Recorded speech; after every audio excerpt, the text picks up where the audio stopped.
সাহিত্য সভাৰ সভাপতিগৰাকীৰ বেকগ্ৰাউণ্ডটো আপোনালোকে চাব।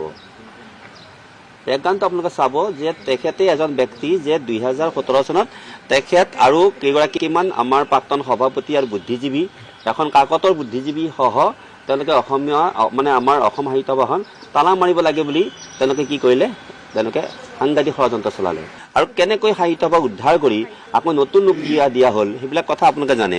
গতিকে মই কৈছোঁ যে এই মানুহগৰাকীয়ে এই ধৰণে যে কথা কৈছে, তেখেতৰ মানে গোটেইখিনি স্বীতলিপি প্ৰাক্তন দুগৰাকীমান ব্যক্তি আৰু এখন কাকতৰো মানে কি আছে, এখন কাকতৰো মানে পৃষ্ঠপোষকতাত তেখেতে কামবিলাক কৰি থাকে।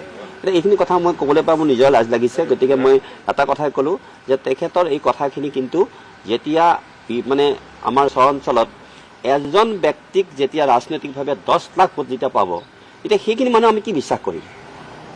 এজন ব্যক্তি যেতিয়া 10 লাখ ভোট যেতিয়া পাব, তেতিয়া আমিতো সেইটো আমাৰ কাৰণে এটা ক্ষতিকাৰকটো। কিয় বেলেগ মানুহ নাই নেকি? বেলেগ মানুহতো অন্ততঃ মানে তেওঁলোকেতো অন্ততঃ কংগ্ৰেছকো দিব পাৰিলেহেঁতেন, নিদিয়ে নাই বাৰু মানে অগপক বা আমাৰ মানে ভাৰতীয় জনতা পাৰ্টীক। এই দিশবিলাক কিন্তু তাৎপৰ্যপূৰ্ণ। আৰু সেইকাৰণে আজি যদি কিবা এটা কাৰণত আমাৰ মাননীয় মুখ্যমন্ত্ৰী মহোদয়ে ভাবিছিলে যে অন্ততঃ এই চহৰৰ মানুহখিনিক লৈও তেওঁ এটা ভাল চিন্তা, এটা মানে সুন্দৰকৈ কি যে ছাৰ্ভে কৰি পেলাই সেই মানুহখিনিকো পৰাপক্ষত মানে খুব ভালকৈ সংস্থাপনৰ কথাটো তেখেতে বিধানসভাত ঘোষণা কৰিছিল। কিন্তু গোটেইখিনি যেতিয়া নেকি প্ৰকট হৈ গ'ল ষড়যন্ত্ৰ, যেতিয়া ইছলামিক ক্ৰান্তিৰ কথাবিলাক আহি গ'ল,